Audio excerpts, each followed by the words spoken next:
Autour du pot, tout à l'heure, il y a un mot tabou qui n'a pas encore été prononcé, c'est celui de corruption. C'est une notion juridique très précise. Je vous propose maintenant de voir ce qu'elle recouvre très précisément. La corruption suppose au moins deux acteurs, un corrupteur et un corrompu. Le code pénal ne l'ignore pas et distingue la corruption active de la corruption passive. La corruption active est le fait de proposer des dons ou des avantages à une personne exerçant une fonction publique, par exemple à un élu ou un fonctionnaire. En échange de ce que l'on appelle communément des pots de vin, la personne corrompue utilise sa position privilégiée pour répondre aux souhaits du corrupteur, qu'il s'agisse d'intervenir directement ou de fermer les yeux sur certaines pratiques. La corruption passive consiste donc à accepter, voire à solliciter ce type de pacte. Corrupteurs et corrompus encourent la même peine, 10 ans d'emprisonnement et 1 million de francs d'amende. Alors, monsieur Bonnet, vous êtes actuellement à la Cour des comptes, mais vous avez été pendant beaucoup d'années, de 87 à 91, si je ne me trompe pas, à la tête de la Chambre régionale des comptes du Nord-Pas-de-Calais. Bon. Pendant toute cette période-là, est-ce que vous avez vu assister à une évolution, comme ça, déroutante, des pratiques et des mœurs en termes de relations entre politique et argent? C'est très difficile de vous répondre. C'est très difficile de vous répondre parce qu'on ne sait pas de façon précise si les pratiques ont changé ou si le regard qu'on portait sur ces pratiques a changé et dans quelle mesure le changement de ce regard a amplifié le phénomène. Donc c'est très difficile de vous répondre. En revanche, ce que l'on peut dire, c'est que je crois que le développement de ces affaires est lié non pas à une cause, les lois de décentralisation, tout ce que vous voulez, mais à un ensemble de causes. C'est clair que dans la mesure où les lois de décentralisation ont affaibli les contrôles qui portaient sur les collectivités locales, une porte s'est ouverte qu'on pouvait franchir ou ne pas franchir. Une des raisons, je crois, pour lesquelles on l'a franchi, c'est que simultanément, on a assisté à la conjonction de deux phénomènes.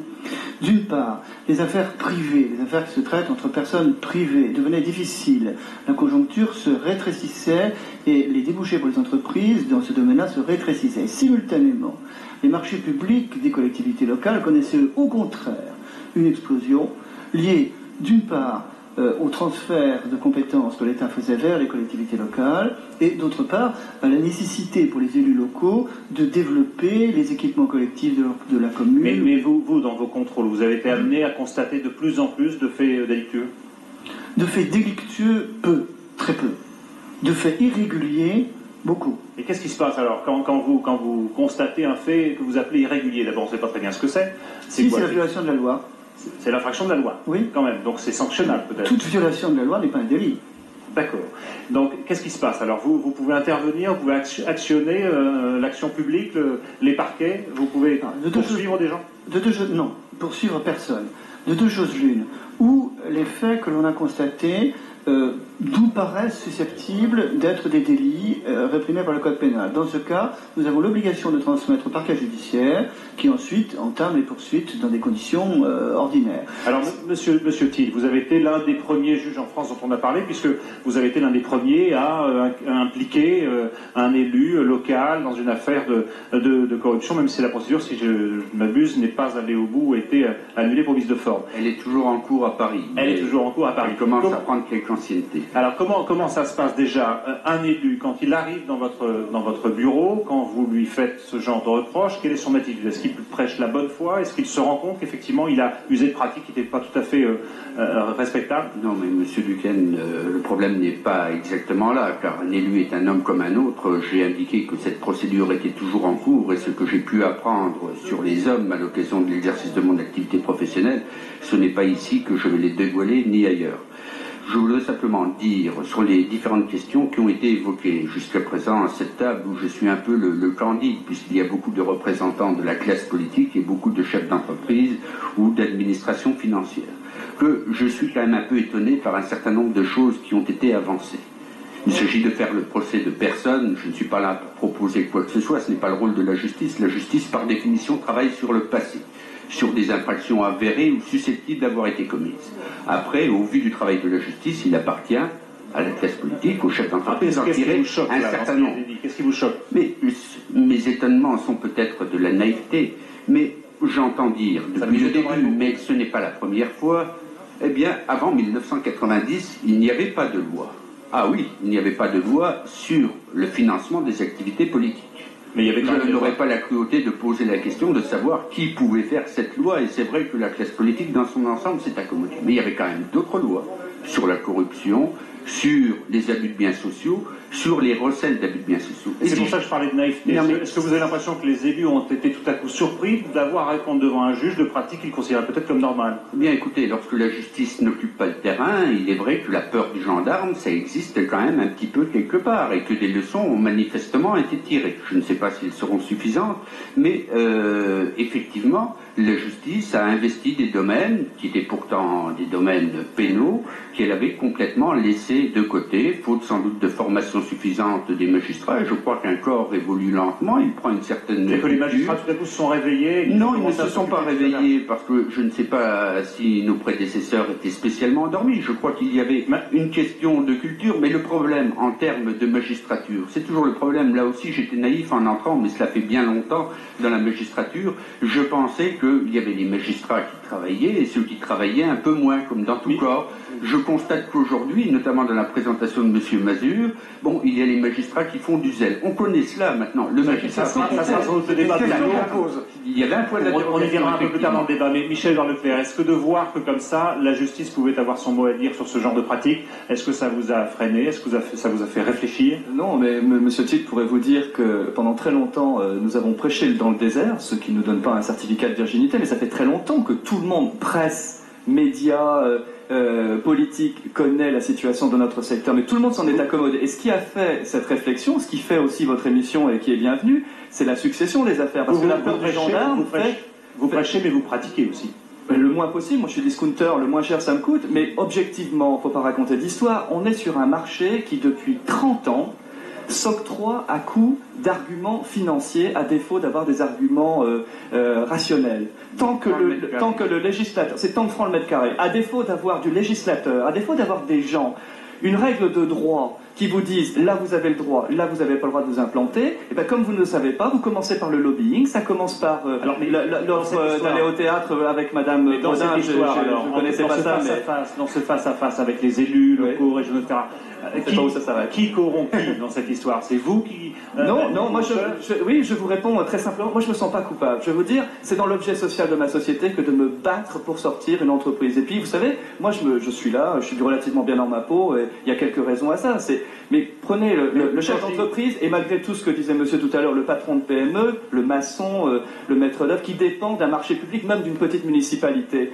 Le jour où il est au bord du dépôt de bilan, le jour où il tire la langue, et en ce moment il y en a pas mal, et on lui dit, tu as le choix entre pas avoir de marché et puis licencier ton personnel, ou rentrer dans les fourches codines, rentrer dans le tuyau et arriver à avoir quelque chose. Où est la morale de l'histoire? Est-ce que c'est de licencier? Est-ce que c'est salir les mains? Le patron, le chef d'entreprise, en l'absence d'un droit, aujourd'hui, il gère ce compromis en permanence. C'est vous, les patrons, les patrons du BTP, etc., qui décidez, qui presque entre guillemets gouvernaient. Ah ben non, pas du tout. La chose publique, c'est vous, les élus locaux. Madame Brodin. Si vous me permettez une seconde, je voudrais simplement dire qu'il y en a assez quand on voit le générique Chicago 1930 et même l'ambiance de cette suspicion généralisée, si vous voulez.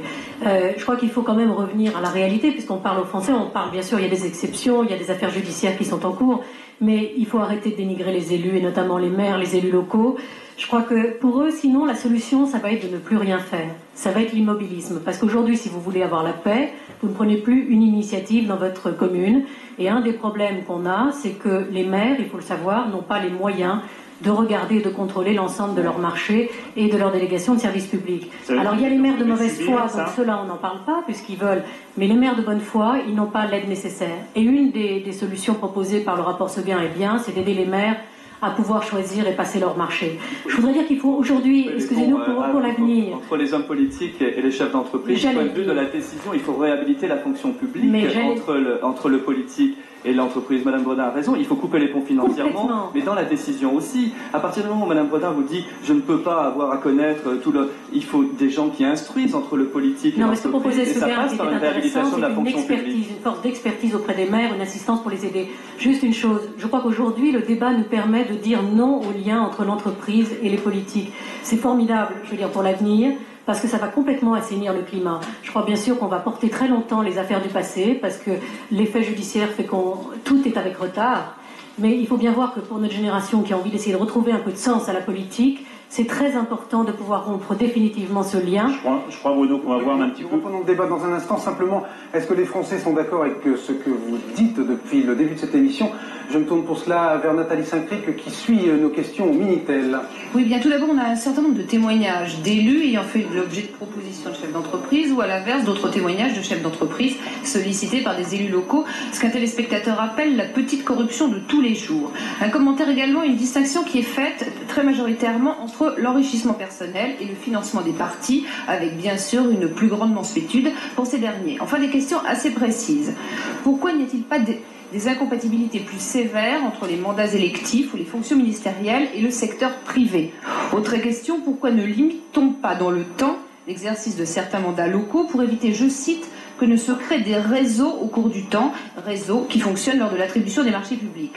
Enfin, question un petit peu perverse, si j'ose dire, si l'on supprime le financement des partis par les entreprises, ne risque-t-on pas de revenir à ce moment-là à la pratique des mallettes de billets? Enfin, dernier point, une majorité semble favorable à une baisse très sérieuse des dépenses électorales, majorité également pour la suppression du financement des partis par les entreprises, mais avec une ambiguïté, car cette même majorité semble refuser le financement des partis politiques par le budget de l'État.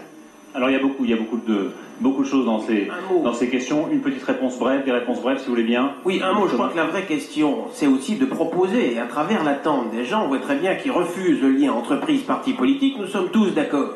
Mais par quoi le remplacer? Mais si les entreprises ne financent plus, qui va payer? Et justement, moi j'ai une proposition à faire, c'est que ce qu'il faut, et le militant tout à l'heure l'a bien dit, les partis politiques fonctionnent aujourd'hui avec des structures dont le train de vie augmente sans militants. Alors réhabilitons d'abord le militantisme et aussi la participation des citoyens à la vie politique. Pourquoi ne pas augmenter la déduction fiscale des dons des personnes physiques? Figurez-vous qu'en France, à l'heure actuelle, par an, c'est à peu près 500 millions de francs, il faut le savoir. C'est une première idée. Les dons des sociétés. Eh bien, utilisons ce que donne l'État en déduction fiscale pour déduire ce que peuvent donner les citoyens. Nous aurons à peu près, les études sont en cours, le même financement et un financement mixte et honnête. Essayons d'être positifs et de proposer des choses. Avant de poursuivre ce débat, justement, c'est peut-être bon, puisque vous citez des chiffres, de donner des ordres de grandeur. Alors, cette émission s'appelle le prix de la démocratie. Effectivement, la démocratie a un prix. C'est l'ensemble des sommes qui sont consacrées au fonctionnement des partis politiques. Il y a en plus les campagnes, les affichages, l'allocation de chapiteaux ou encore les clips. Et je vous rappelle qu'il y a quelques semaines, il y a eu des élections aux États-Unis, des élections législatives. En tout, les candidats ont dépensé 3 milliards de francs, 300 milliards de centimes, comme dirait ma grand-mère. En France, on dépense beaucoup moins d'argent, mais même beaucoup. Je vous propose de faire tout de suite le point. Il y a le côté émergé de l'iceberg, mais il y a aussi ce qui est en dessous. Le budget du Parti communiste français en 1993 est de 120 millions de francs. Les cotisations des adhérents et le versement des élus représentent 44% de cette somme. Le financement par les pouvoirs publics, 30%. Les dons des personnes privées, 14%. Les dons versés par les entreprises, moins de 4%, soit 5 millions de francs. Nous demandons la suppression de ce financement par les entreprises. D'ailleurs, notre candidat à l'élection présidentielle, Robert Hue, a mis au défi tous les candidats à cette élection qu'ils ne reçoivent aucun chèque des entreprises dans leur compte de campagne. Le budget du Front National en 1993 est de 72 millions de francs. Le financement public assure la recette la plus importante, 41% du budget. Les cotisations des adhérents et des élus, 23%. Les dons des personnes privées, 19%. Les dons des entreprises sont quasi inexistants, 0,43% du budget, soit 437 000 francs. Selon le trésorier, cette situation s'explique par la peur des chefs d'entreprise. Ils craignent les représailles fiscales de la part du ministère. Ils nous disent qu'ils sont persuadés que s'ils nous donnaient de l'argent et si donc leur nom apparaissait, ils feraient l'objet de contrôles. Alors je ne sais pas si c'est vrai, mais eux le pensent et ils nous disent que c'est pourquoi ils ne tiennent pas à nous aider. Le budget du Parti socialiste français en 1994 est de 100 millions de francs, près de 3 fois inférieur à celui de 1993. Le financement public représente 80% de cette somme. Les cotisations des adhérents, 15%. Les dons des entreprises, moins de 5%, soit 5 millions de francs. Il vaudrait mieux interdire définitivement et clairement tout don aux partis politiques par les entreprises. Quand une entreprise avant venait et vous finançait, quel était l'échange en fait? Qu'est-ce qui se passait à l'arrivée? Elle disait je je partage vos idées, je partage vos convictions. Comment ça se passait? Je pense qu'on ne pouvait pas leur en demander autant. Je crois que c'était une manière de la part des entreprises de participer à la vie démocratique. Le budget du Parti républicain en 1993 est de 88 millions de francs. Le financement public représente 50% de cette somme, les cotisations des adhérents 6%, et dont les entreprises 20%, soit un peu moins de 18 millions de francs. Les entreprises versent de moins en moins parce que les connotations négatives qu'il y a autour des dons, qui sont légaux, loi de 1990, les entreprises versent de moins en moins. Je suis pour ma part favorable à couper le lien entre les partis politiques et les personnes morales, c'est-à-dire les entreprises, et que nous ayons un financement exclusivement public. Le budget du RPR en 1993 est de 358 millions de francs. Le financement public représente 37% de cette somme, et dont les adhérents moins de 10%, et dont les entreprises 13%, soit plus de 47 millions de francs. Si aujourd'hui tout le monde se rallie à l'idée qu'il faut exclure les entreprises du financement de la vie politique, après tout, pourquoi pas? Moi je n'y suis pas hostile et je pense que si ça contribue à clarifier les choses et les rapports entre argent et politique qui sont toujours des rapports pas très nets, moi je rallie tout à fait à cette solution. Alors avant de faire un petit tour rapide pour savoir un petit peu ce que vous pensez de ces propositions-là, Maître Schnerm, beaucoup de travail pour vous, vous avez des clients qui ont affaire à la justice en ce moment. Oui, mais la question qui se pose actuellement est une question tout à fait passionnante que les téléspectateurs ont posée tout à l'heure par l'intermédiaire du Minitel. Nous sommes dans un état de droit où subitement des gens qui n'ont jamais été poursuivis pénalement font l'objet d'instructions et de mise en examen. Et je pense que ce n'est pas par hasard que vous avez choisi comme générique la musique du film Enquête sur un citoyen au-dessus de tout soupçon. C'est pas de la mélomanie, c'est parce que chacun est conscient du problème sociologique qui se pose. Des gens pendant plus de 20 ans ont commis des infractions dans la certitude où ils se trouvaient de ne jamais faire l'objet de poursuites. Alors ce que je voudrais simplement vous dire, c'est pourquoi on en est là aujourd'hui. En deux mots. En deux mots, vraiment. En deux mots, c'est peut-être un peu bref. En 1970, disparition des moyens de règlement en espèces, c'est-à-dire que les chèques ont cessé d'être au porteur et ont commencé à être barrés. Ils ne pouvaient plus être endossés. Donc, toutes ces crises, toutes ces scènes, tous ces dossiers qu'il y a actuellement ont leur origine dans le fait que l'instrumentaire de la fraude a été pendant des siècles la liquidité et aujourd'hui devient non pas plus important, mais identifiable par un juge d'instruction. Deuxième chose, en 1974, il y a un choc pétrolier qui nous émeut encore aujourd'hui. Et subitement apparaissent dans le monde les pétrodollars. Pour obtenir des marchés dans des pays lointains que nous ne mentionnerons pas dans une chaîne publique, les gens ont été obligés de corrompre ou de compromettre des ministres, des chefs de cabinet, des individus qui étaient des officiers publics prévaricateurs. Vous voulez dire que cette corruption qui était admise à l'étranger... C'est beaucoup plus grave qu'admise à l'étranger.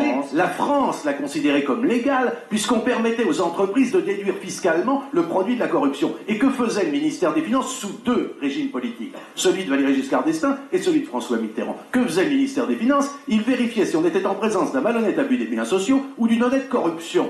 Et quand c'était une honnête corruption, on autorisait la déduction fiscale. Alors subitement, on a fini par se faire renvoyer de ces pays au marché tout à fait mirifique, et en France, on a commencé à corrompre en rond. Et que se passe-t-il à ce moment-là? La décentralisation, et subitement, on donne, au lieu de donner au préfet, au maire qui n'était pas habitué à ce genre de maniement, et mal armé pour résister à la tentation, on lui donne subitement le pouvoir de livrer les permis de construire. Pour arrêter cette corruption en rond, donc c'est tout rapport entre entreprises et partis politiques, Jean-Pierre Thomas?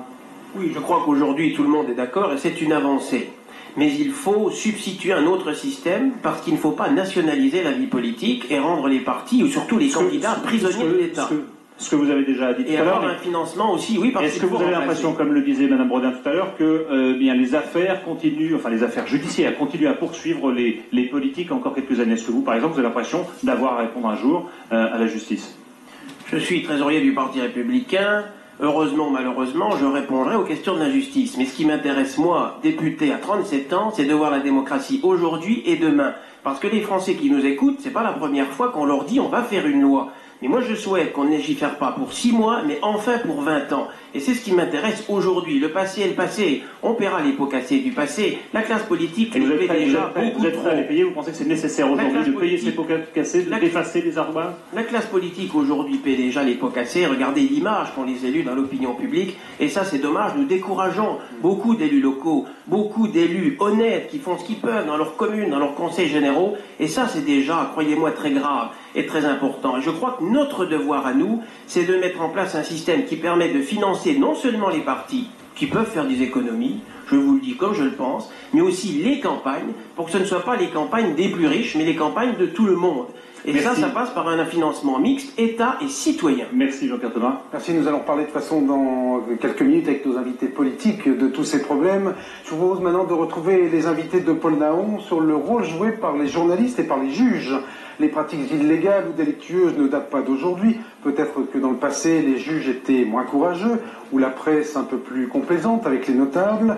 En France, actuellement, une centaine de personnalités sont dans le collimateur de la justice, comme l'on dit. En Italie, on envisage à peu près 4000 personnes qui seraient mises en cause par la justice. On peut dire que l'opération main propre est en train de se transformer en tornade blanche. Mario Chiesa, haut fonctionnaire à la mairie de Milan, arrêté en flagrant délit, tout est parti.